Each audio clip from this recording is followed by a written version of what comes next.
Hello, everybody, and welcome to another edition of Inside Guns with your host, me, the Yankee Marshal.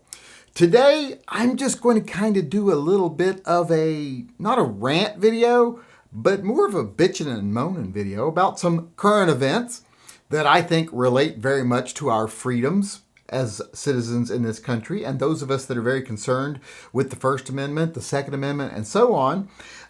We tend to notice things that sometimes just piss us off.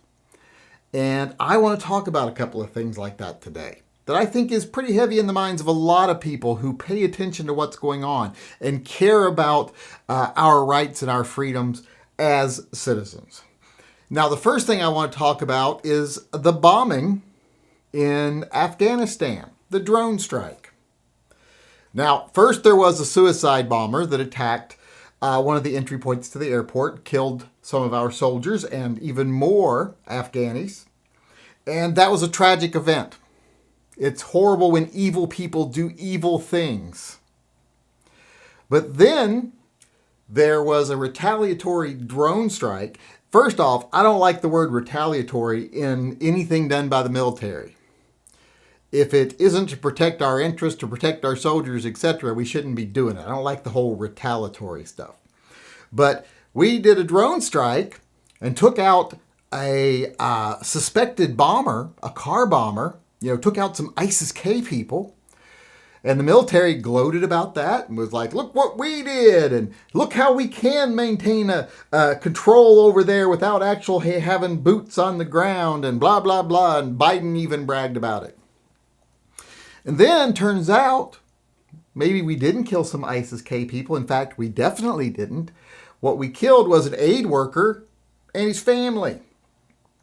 His brother, a bunch of kids, in our retaliatory strike. And this wasn't so much retaliatory, in my opinion, as it was preemptive. Now, preemptive is something people have come to accept when it comes to military strikes, etc. But I am not a person who has ever liked that. Not when I was in the military and not now. Unless you have 100% hard evidence that someone's going to commit a crime, and you know they are in the process of committing that crime, you don't act.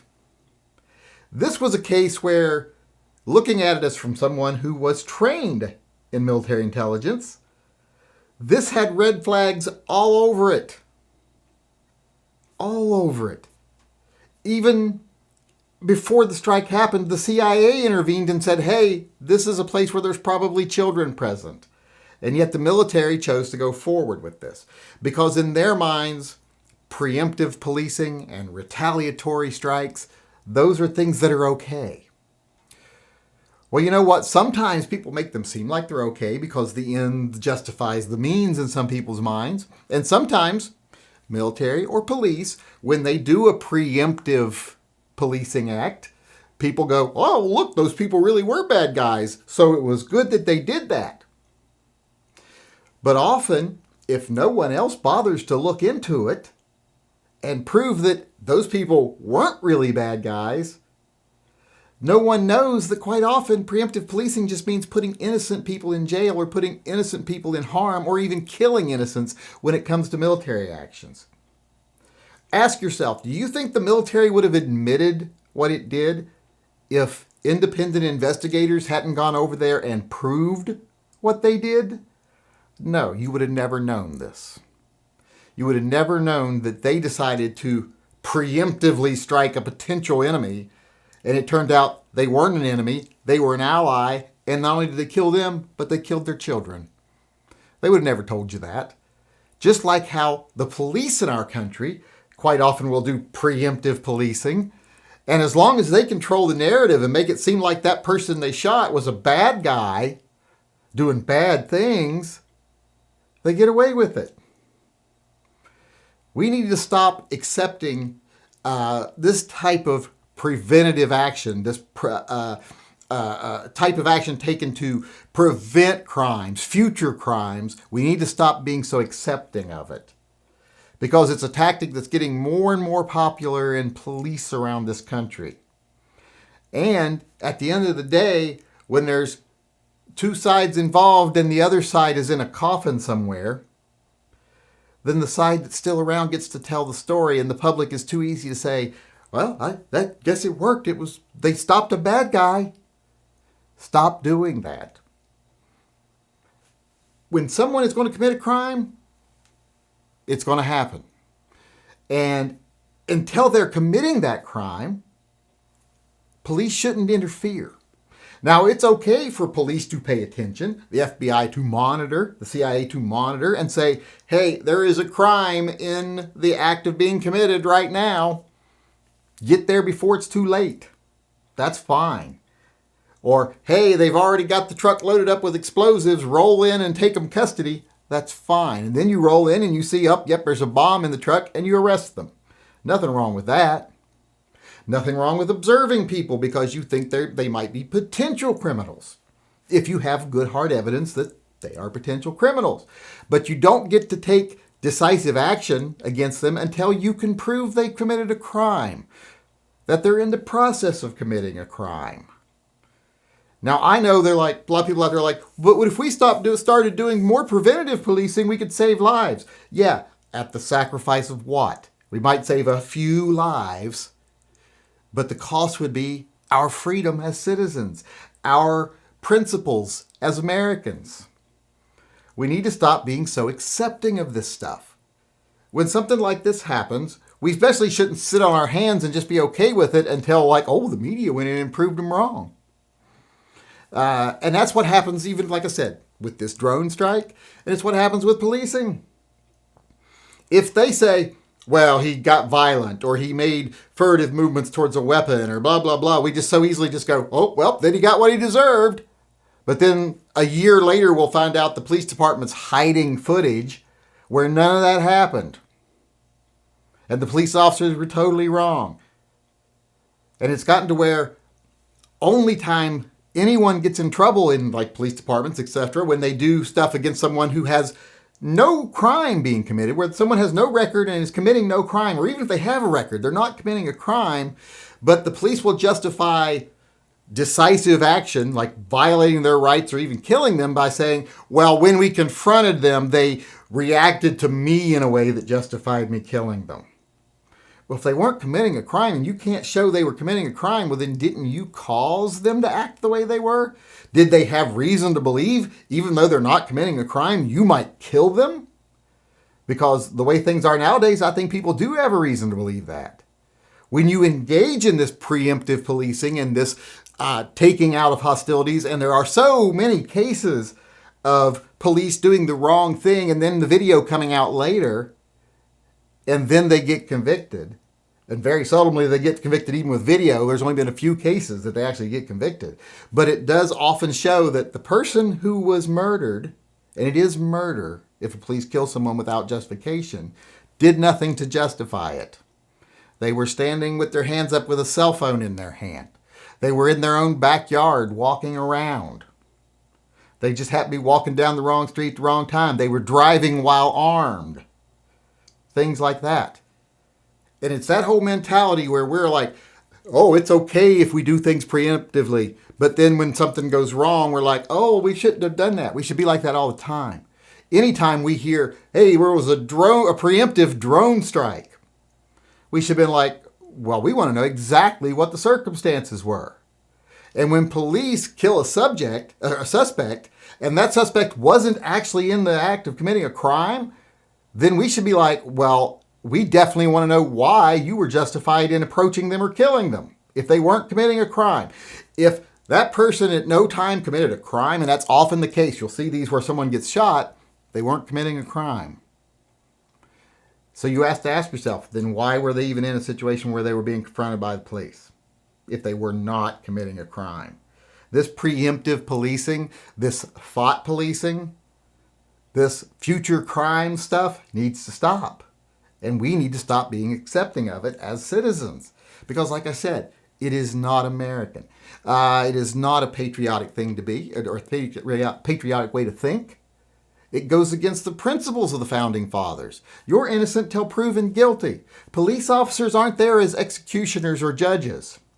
And they're not even supposed to be bothering if you're not committing a crime. If you're not committing a crime, they should be there to assist you, not harass you. So this was a big fail over in Afghanistan, and you wonder why people hate us? Imagine right now if on the news we'd seen, well, Japan flew a bomber over to Alaska, or Russia flew a bomber over to Alaska and blew up what they thought was a convoy that was going to set up missile strike things from the ocean right outside Alaska towards Russia. It was, let's like say it was Iraqi nationals that were doing it.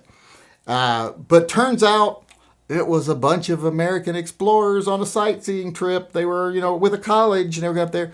How would we be acting right now if Russia had done that? We'd be freaking out. America just slaughtered a family, an aid worker's family. Someone who'd been trying to bring the country back up to standard, teaching them farming techniques, etc.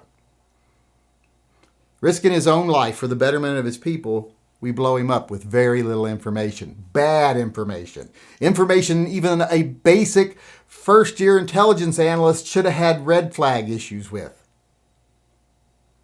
It was so easy to dispel everything they thought. And believe me, I think they knew what they did wrong immediately after they pulled the trigger. But they covered it up until they couldn't cover it up anymore. So ask yourself, if this happens like this in these big situations, how often does it happen on the streets? How many times do you see situations similar to this with police officers? Like, yeah, I pulled him over for a taillight and he tried to go for my gun. It just doesn't make sense half the time. I know things like that do happen, but they're not the rule, they're the exception. Usually when someone hasn't done anything wrong, they don't do anything. They don't fight the police unless they suddenly feel like their life's in danger. And there's been a lot of evidence lately to show you, especially if you're black or in the wrong situation, and you get pulled over by the police or stopped by the police, your life might be in danger. There's a lot of gun-happy cops out there right now. A lot of trigger-happy cops, I should say. And I know myself. I got pulled over one day because I had a road rage incident where he tried to run me off the road.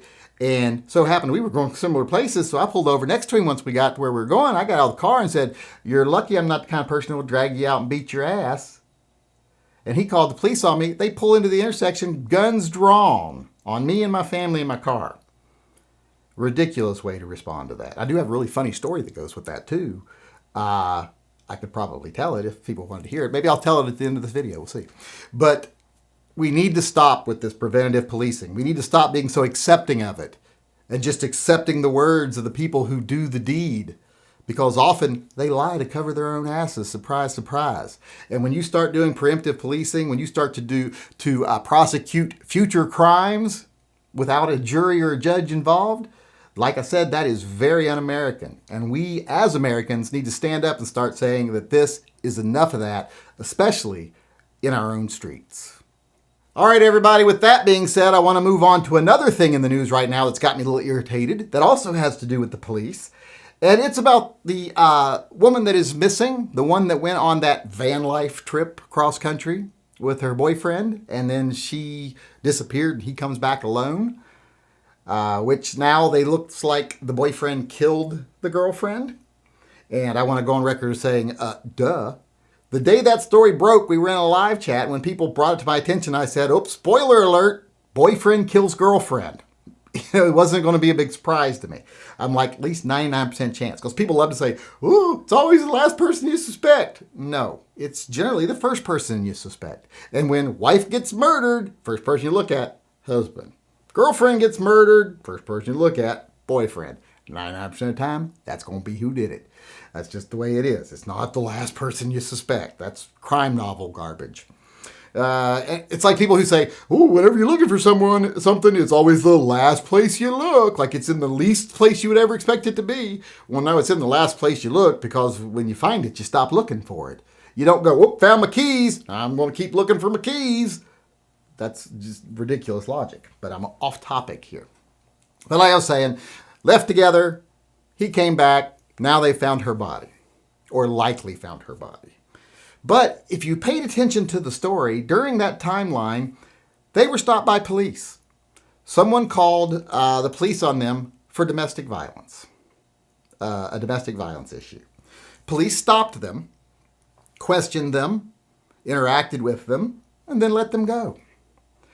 Well, I'm not on the scene, but from what I saw in the video, this was a domestic violence call. At least a domestic disturbance call. The man had bloody scratches on his face. From what I could see, it looked like he'd been attacked. She was hysterical when the police talked to her. The police report said it was a domestic dispute involving a mental health crisis or caused by a mental health crisis, which makes perfect sense. She's probably kind of a crazy bitch and he's probably a dick, you know. She did seem a little crazy. He was scratched up pretty good, so she at least went at him. But I'm wondering, why did the police not take one of them into custody? Pretty much everywhere in the country now, whenever you go on a domestic violence call, if there is an injury, you have to take someone in. Now, I don't know exactly where this occurred, this stop, because in the timeline, I don't know what state they were in when it happened, but pretty much most states, if there's a domestic violence call or even a disturbance call, if someone is injured and someone is showing distress like she was showing, you're taking somebody in for their own safety.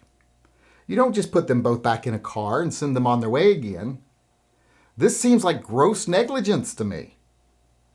Someone was attacked. There's the potential here for further violence. This isn't preemptive policing. A crime has been committed.